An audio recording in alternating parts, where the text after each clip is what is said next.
जालना शहरातील सततच्या वीज समस्येमुळे संतप्त झालेला शिवसेना आमदार अर्जुन खोतकर यांनी महावितरण अभियंत्यांची खरडपट्टी काढल्याचा व्हिडिओ सध्या समोर आला आहे। सार्वजनिक आरोग्य राज्यमंत्री मेघना बोर्डीकर यांच्या उपस्थितीत जिल्हाधिकारी कार्यालयात झालेल्या आढावा बैठकीदरम्यान खोतकर महावितरणच्या अभियंत्यांवर चांगलेच संतापले। खोतकर यांनी अभियंत्यांना उद्देशून साधी हवा आली तरी लाईट जात आहे, आम्हाला यासाठी आसूड हातात घ्यायला भाग पाडू नका, अन्यथा सामना माझ्याशी असेल असा कडक इशारा दिलाय। शहरातील वीज समस्येवर त्यांनी यापूर्वीही सभागृहात प्रश्न उपस्थित केला होता। ही घटना महावितरणच्या ढिसाळ कारभारावर प्रकाश टाकणारी असून यामुळे जनतेला भेडसावणाऱ्या समस्या पुन्हा एकदा समोर आल्या आहेत। हा व्हिडिओ व्हायरल झाल्यानंतर महावितरणच्या कार्यपद्धतीवर प्रश्नचिन्ह निर्माण झाले आहे। जालना शहरातल्या लाईटच्या बद्दल तुमच्यावर काही परिणाम झाला त्यावेळी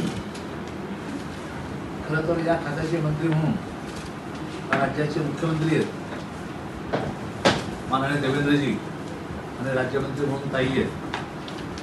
दिवसातून कमीत कमी 50 वेळेस तुम्हाला शिव्या खावा लागतात दोघांनाही। 50 वेळेस या शहरामध्ये वीज जाण्याचं प्रमाण एवढ्या मोठ्या प्रमाणात वाढलेलं आहे। मी सभागृहात बोलल्याप्रमाणे साधी हवा आला तरी लाईट जाते। काय करता तुम्ही लोक? आम्हाला हातात आसूड घ्यायला नका लोक, काहीतरी मनाची ठेवा ना थोडी बात तरी।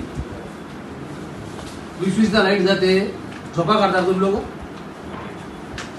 आम्हाला लोकांना फ्रेश करावं लागतं बाहेर, लोक आमचे मुर्दे काढायला लागले बाहेर। तुमचं काय जातं? तुमचं जातं काय? काहीतरी लास्ट ठेवा मनाची। आता यानंतर मी तुम्हाला ताकीद देतो, यानंतर मी मंत्री महोदयासमोर बोलतो, जर अशा पद्धतीनं झालं ना तर सामना माझ्याशी। मग काय मी समोर जाईल या गोष्टीला? रोज कोण लोकांची शिवाय खाणार आहे? 20-20, 25-25 वेळा लाईट तुम्हाला काही वाटत नाही? लोक आम्हाला शिवाय खातात।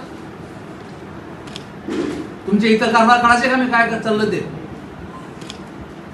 सभागृहात बोलायचं, बाहेर बोलायचं, तुम्हाला हाजी कोण बोलायचं? NTV news Marathi, Jalna.